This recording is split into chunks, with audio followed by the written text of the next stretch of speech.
हिंद, कैसे हैं आप सभी। आशा करता हूं बहुत ही अच्छे होंगे। इस वीडियो में हम आपके लिए लेकर आए टॉप जी के जीएस के प्रश्न। ये ऐसे प्रश्न हैं जो बार बार एग्जाम में पूछते हैं, तो किसी भी एग्जाम की तैयारी कर रहे हैं आप प्रैक्टिस के तौर पे भी इस वीडियो को देख सकते हैं। लास्ट में बताइए आपके टोटल कितने क्वेश्चन सही हैं। चलिए देखते हैं पहला क्वेश्चन क्या पूछा है आपसे। पहला क्वेश्चन पूछा है निम्नलिखित में से कौन सा भारत का सबसे पूर्वी अंतरराष्ट्रीय सीमा बिंदु है। आपसे पूछा है कि निम्नलिखित में से कौन सा भारत का सबसे पूर्वी अंतरराष्ट्रीय सीमा बिंदु है। चलिए बताइए राइट आंसर क्या हो जाएगा। राइट आंसर हो जाएगा ऑप्शन सी किबिथु। इस प्रश्न का राइट आंसर हो जाएगा किबिथु अरुणाचल प्रदेश के अंजा जिले में स्थित है। यह भारत का सबसे पूर्वी बसा हुआ क्षेत्र है। यह चीन यानी कि तिब्बत तथा म्यांमार की सीमा से जुड़ा है। यहां से भारत में सबसे पहले सूर्योदय होता है। सामरिक दृष्टि से यह स्थान भारतीय सेना के लिए महत्वपूर्ण है। अब चलते हैं अगले प्रश्न की ओर, देखते हैं अगला प्रश्न क्या पूछा है। अगला प्रश्न जो पूछा है वह पूछा है ब्रह्मांड के अध्ययन को किस नाम से जाना जाता है।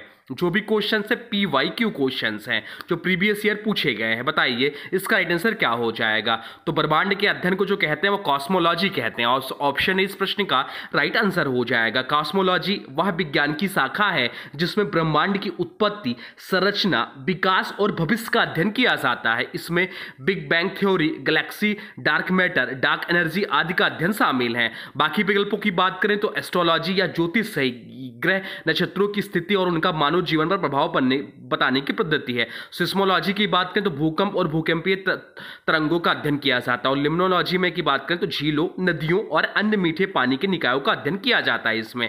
अब चलते हैं अगले प्रश्न की ओर, देखते हैं अगला प्रश्न क्या पूछा है आपसे। अगला प्रश्न पूछा है विश्व की सबसे बड़ी coral reef great barrier reef कहाँ स्थित है। आपसे पूछा है कि विश्व की सबसे बड़ी कोरल रीफ जो है ग्रेट बैरियर रीफ कहाँ स्थित है। बताइए राइट आंसर क्या हो जाएगा। राइट आंसर हो जाएगा ऑप्शन बी ऑस्ट्रेलिया। ऑस्ट्रेलिया इस प्रश्न का राइट आंसर हो जाएगा। ग्रेट बैरियर रीफ विश्व की सबसे बड़ी कोरल रीफ प्रणाली है। या क्वींसलैंड ऑस्ट्रेलिया के तट से सटा हुआ। इसकी लंबाई लगभग 2300 किलोमीटर और चौड़ाई 60 से 250 किलोमीटर तक है। यह यूनेस्को विश्व धरोहर स्थल भी है। अब चलते हैं अगले प्रश्न की ओर, देखते हैं अगला प्रश्न क्या पूछा है आपसे। अगला प्रश्न पूछा है पाल घाट निम्नलिखित में से किन राज्यों को जोड़ता है। आपसे पूछा है कि पाल घाट जो है निम्नलिखित में से किन राज्यों को जोड़ता है। चलिए बताइए राइट आंसर क्या हो जाएगा। राइट आंसर कमेंट बॉक्स में लिख दीजिए। तो पाल घाट गैप जो है पश्चिमी घाट पर्वत श्रृंखला में स्थित एक प्राकृतिक दर्रा है। यह दर्रा केरल के पलक्कड जिले और तमिलनाडु के कोयम्बटूर जिले से जोड़ता है। तो इसका राइट आंसर हो जाएगा ऑप्शन सी केरल और तमिलनाडु को जोड़ता है। इसकी चौड़ाई लगभग 30 किलोमीटर है। ऐतिहासिक रूप से यह दर्रा व्यापार और आक्रमण का प्रमुख मार्ग रहा है। आज यह रेल और सड़क मार्ग से दोनों राज्यों को जोड़ने वाला सबसे महत्वपूर्ण रास्ता है। अब चलते हैं अगले प्रश्न की ओर, देखते हैं अगला प्रश्न क्या पूछा है आपसे। अगला प्रश्न पूछा है भारतीय रिजर्व बैंक यानी कि RBI का लेखा वर्ष क्या है। आपसे पूछा कि भारतीय रिजर्व बैंक RBI का लेखा वर्ष क्या है। बताइए राइट आंसर क्या हो जाएगा। राइट आंसर हो जाएगा ऑप्शन ए अप्रैल से मार्च। पहले RBI का लेखा वर्ष था जुलाई से जून होता था, लेकिन 2020 में RBI ने इसे बदलकर भारत सरकार के वित्तीय वर्ष के अनुरूप कर दिया गया। अब से 1 अप्रैल से 31 मार्च तक RBI का लेखा वर्ष माना जाता है। यह बदलाव 2020-21 से लागू किया गया ताकि बजट और नीतिगत फैसले में एकरूपता बनी रहे। बाकी बात हो रही भारतीय रिजर्व बैंक की, तो इसकी स्थापना होती है 1 अप्रैल 1935 को। इसका प्रारंभिक मुख्यालय कोलकाता था, बाद में मुख्यालय मुंबई बना। इसके जो पहले गवर्नर ब्रिटिश गवर्नर वो ऑसबॉर्न स्मिथ और पहले भारतीय गवर्नर CD देशमुख थे। वर्तमान समय में जो उसके गवर्नर हैं वो संजय मल्होत्रा साहब हैं। ये सब पॉइंट ध्यान रखिएगा। अब चलते हैं अगले प्रश्न की ओर, देखते हैं अगला प्रश्न क्या पूछा है आपसे। अगला प्रश्न जो पूछा है वह पूछा है एक ऐसा बाजार जिसमें तैयार माल या सेवा खरीदी और बेची जाती है उसे क्या कहते हैं। चलिए बताइए राइट आंसर क्या हो जाएगा। राइट आंसर हो जाएगा ऑप्शन डी प्रोडक्ट बाजार कहते हैं। प्रोडक्ट बाजार वह बाजार है जहां उपभोक्ताओं को तैयार वस्तुएं और सेवाएं उपलब्ध कराई जाती है। यहां कंपनियों अपने गुड्स और सर्विसेज बेचती हैं और ग्राहक इन्हें खरीदते हैं। उदाहरण के तौर पर किराना बाजार, shopping mall, online market place जैसे अमेजॉन, फ्लिपकार्ट। बाकी विकल्पों की बात करें तो वस्तु बाजार जो है इसमें कच्चा माल जैसे धातु, तेल, कृषि उत्पाद का व्यापार होता है, तैयार सामान का नहीं। शेयर बाजार की बात करें तो इसमें कंपनियों के शेयर और प्रतिभूतियों की खरीदारी बिक्री होती है, ना कि वस्तुओं सेवाओं की। फैक्टर बाजार की बात करें तो इसमें उत्पादन के कारक जैसे भूमि, श्रम, पूंजी खरीदे बेचे जाते हैं। अब चलते हैं अगले प्रश्न की ओर, देखते हैं अगला प्रश्न क्या पूछा है आपसे। अगला प्रश्न पूछा है पारसेक किसके मापन की एक इकाई है। आपसे पूछा है कि पारसेक जो है किसके मापन की एक इकाई है। बताइए राइट आंसर क्या हो जाएगा। तो राइट आंसर हो जाएगा इसमें ऑप्शन डी लंबाई। पारसेक खगोलीय दूरी की इकाई है। एक पारसेक बराबर 3.26 प्रकाश वर्ष यानी कि लाइट ईयर होता है, यानी कि 3.086 गुणे 10⁻13 किलोमीटर। इसका प्रयोग खगोल शास्त्र में तारों और आकाशगंगाओं की दूरी मापने में किया जाता है। बाकी विकल्पों की बात करें तो घनत्व जो दिया है इसकी इकाई किलोग्राम मीटर क्यूब होती है, पारसेक नहीं। आयतन की बात करें तो इसकी लंबाई मीटर क्यूब होती है और द्रव्यमान इसकी इकाई किलोग्राम होती है। अब चलते हैं अगले प्रश्न की ओर, देखते हैं अगला प्रश्न क्या पूछा है आपसे। अगला प्रश्न पूछा है भारत सरकार अधिनियम 1919 को किस और नाम से भी जाना जाता है। आपसे पूछा कि भारत सरकार अधिनियम 1919 को किस और नाम से भी जाना जाता है, बताइए। राइट आंसर क्या हो जाएगा? राइट आंसर हो जाएगा option D, Montagu Chelmsford report के से भी जाना जाता है। भारत सरकार अधिनियम 1919 का आधार मॉन्टेग्यू चेम्सफोर्ड सुधार था। इसे तत्कालीन भारत सचिव एडविन सैमुअल मॉन्टेग्यू और भारत के वायसराय लॉर्ड चेम्सफोर्ड ने प्रस्तुत किया। इस अधिनियम से प्रांतीय सरकारों में देश शासन लागू किया गया, साथ ही केंद्रीय और प्रांतीय स्तर पर विधायिका का विस्तार भी किया गया।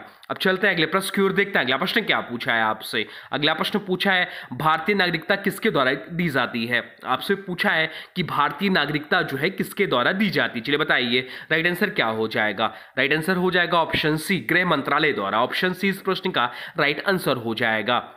भारतीय नागरिकता का प्रावधान भारतीय संविधान के अनुच्छेद 5 से 11 तथा नागरिकता अधिनियम 1955 में है। नागरिकता प्रदान करने की पूरी प्रक्रिया भारत सरकार का गृह मंत्रालय देखता है। गृह मंत्रालय ही प्राकृतिकरण, पंजीकरण, प्रवासी भारतीय नागरिकता आदि मामलों का निपटारा करता है। राष्ट्रपति या प्रधानमंत्री सीधे नागरिकता नहीं देते। अब चलते हैं अगले प्रश्न की ओर, देखते हैं अगला प्रश्न क्या पूछा है आपसे। अगला प्रश्न पूछा है 1799 की श्रीरंगपट्टनम की लड़ाई में अंग्रेजों ने किसे हराया था। आपसे पूछा है कि 1799 की श्रीरंगपट्टनम की लड़ाई में अंग्रेजों ने किसे हराया था, चलिए बताइए। राइट आंसर क्या हो जाएगा? राइट आंसर हो जाएगा ऑप्शन बी, टीपू सुल्तान को हराया था। 1799 में चौथी आंग्ल मैसूर युद्ध हुआ। यह युद्ध श्रीरंगपट्टनम, जो कि मैसूर की राजधानी थी, में अंग्रेजों और मैसूर के शासक टीपू सुल्तान के बीच लड़ा गया। इस युद्ध में अंग्रेजों की सेना का नेतृत्व लॉर्ड वेलिस्ली ने किया था। यह भी एग्जाम में पूछ लेता है। टीपू सुल्तान वीरता से लड़े लेकिन अंततः युद्ध में मारे गए। इस युद्ध के बाद मैसूर राज्य पर अंग्रेजों का पूर्ण नियंत्रण स्थापित हो गया और वाडियार वंश को पुनः गद्दी पर बैठाया गया। अब चलते हैं अगले प्रश्न की ओर, देखते हैं अगला प्रश्न क्या पूछा है आपसे। अगला प्रश्न पूछा है भारतीय संविधान सभा की ड्राफ्टिंग कमेटी का गठन कब किया गया था। आपसे पूछा है कि भारतीय संविधान सभा की ड्राफ्टिंग कमेटी का गठन कब किया गया था, चलिए बताइए। राइट आंसर क्या हो जाएगा? राइट आंसर हो जाएगा ऑप्शन सी, 29 अगस्त 1947 को। संविधान सभा ने 29 अगस्त 1947 को ड्राफ्टिंग कमेटी का गठन किया। इस समिति के अध्यक्ष थे डॉक्टर भीमराव अंबेडकर थे। समिति में कुल 7 सदस्य थे। कौन कौन? तो डॉक्टर भीमराव अंबेडकर जो कि अध्यक्ष थे, एन गोपाल स्वामी अयंगर, अल्लादी कृष्ण स्वामी अय्यर, के एम मुंशी, सैयद मोहम्मद सादुल्ला, एन माधवराव जिन्हें डीपी खेतान के निर्धन पर नियुक्त किया गया, और बीएल मिथिला। इन समिति ने ही अंतिम संविधान का मसौदा तैयार किया जिसे 26 नवंबर 1949 को अपनाया गया। अब चलते हैं अगले प्रश्न की ओर, देखते हैं अगला प्रश्न क्या पूछा है आपसे। अगला प्रश्न पूछा है कौन सा मौलिक अधिकार 44वें संशोधन जो कि 1978 में हुआ द्वारा समाप्त कर दिया गया, चलिए बताइए। राइट आंसर क्या हो जाएगा?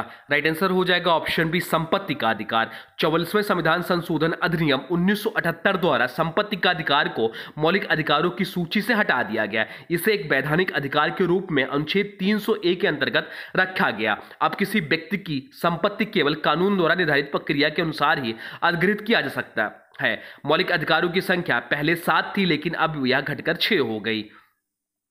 अब चलते हैं अगले प्रश्न की ओर, देखते हैं अगला प्रश्न क्या पूछा है आपसे। अगला प्रश्न पूछा है राज्यों के महाधिवक्ता की नियुक्ति कौन करता है। आपसे पूछा है कि राज्यों के महाधिवक्ता की नियुक्ति कौन करता है, चलिए बताइए। राइट आंसर क्या हो जाएगा? राइट आंसर कमेंट बॉक्स में लिख दीजिए। राइट आंसर हो जाएगा ऑप्शन बी, राज्यों के राज्यपाल।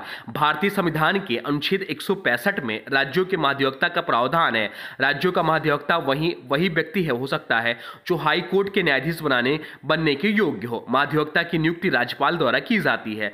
उनका कार्यकाल संविधान में निश्चित नहीं है, वह राज्यपाल की इच्छा पर पद पर रहते हैं। महाधिवक्ता राज्य का मुख्य विधिक सलाहकार होता है।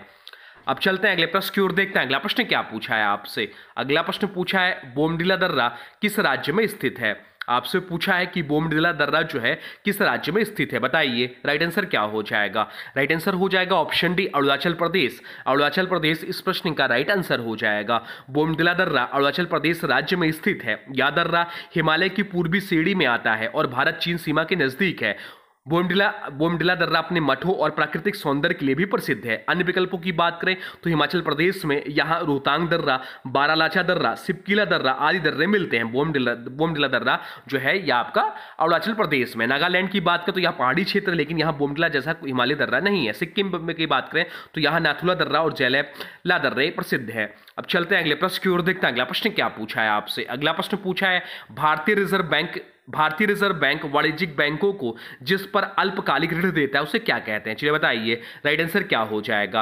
राइट आंसर हो जाएगा ऑप्शन है रेपो रेट कहते हैं उसे। रेपो रेट वह दर है जिस पर भारतीय रिजर्व बैंक यानी कि आरबीआई वाणिज्यिक बैंकों को अल्पकालिक ऋण प्रदान करता है। बैंक इस ऋण के बदले सिक्योरिटीज यानी कि प्रतिभूतियों को गिरवी रखते हैं। रेपो रेट घटने पर बैंकों के लिए आरबीआई से कर्ज लेना सस्ता हो जाता है, जिससे बाजार में तरलता बढ़ती है। इसके विपरीत रेपो रेट बढ़ने पर कर्ज महंगा हो जाता है और बाजार में नकदी की उपलब्धता घट जाती है।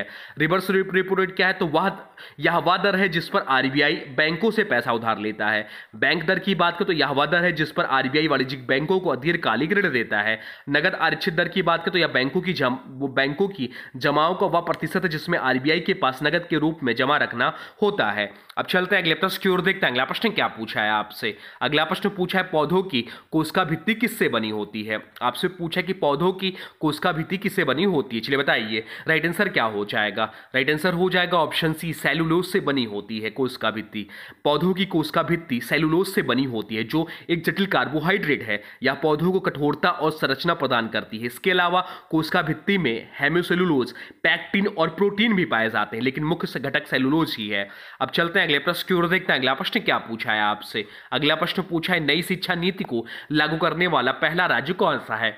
आपसे पूछा है कि नई शिक्षा नीति को लागू करने वाला पहला राज्य कौन सा है? चलिए बताइए, राइट आंसर क्या हो जाएगा? राइट आंसर हो जाएगा ऑप्शन ए, उत्तराखंड है। नई शिक्षा नीति भारत सरकार ने 29 जुलाई 2020 को जारी की थी। इसे सबसे पहले उत्तराखंड राज्य ने 2021 में उच्च शिक्षा स्तर पर लागू किया। उत्तराखंड देश का पहला राज्य था जिसने केंद्र सरकार की नई शिक्षा नीति को अपनी विश्वविद्यालयों और कॉलेजों में लागू किया। इसके बाद मध्य प्रदेश और उत्तर प्रदेश ने भी इसे लागू किया। अब चलते हैं अगले प्रश्न की ओर, देखते हैं अगला प्रश्न क्या पूछा है आपसे। अगला प्रश्न पूछा है मुस्लिम लीग की स्थापना किस शहर में हुई थी? आपसे पूछा है कि मुस्लिम लीग की स्थापना किस शहर में हुई थी? चलिए बताइए, राइट आंसर क्या हो जाएगा? राइट आंसर हो जाएगा ऑप्शन बी, ढाका में हुआ था। स्थापना वर्ष था 30 दिसंबर 1906 को। स्थान ढाका अब बांग्लादेश की जो की राजधानी है। अवसर था ढाका के शाही नवाब सलीमुल्लाह के आवास पर मुस्लिम नेताओं की बैठक हुई। उसी में ऑल इंडिया मुस्लिम लीग की स्थापना हुई। उद्देश्य इसके पीछे था मुसलमानों के राजनीतिक अधिकारों और हितों की रक्षा करना। बाद में यही संगठन भारत के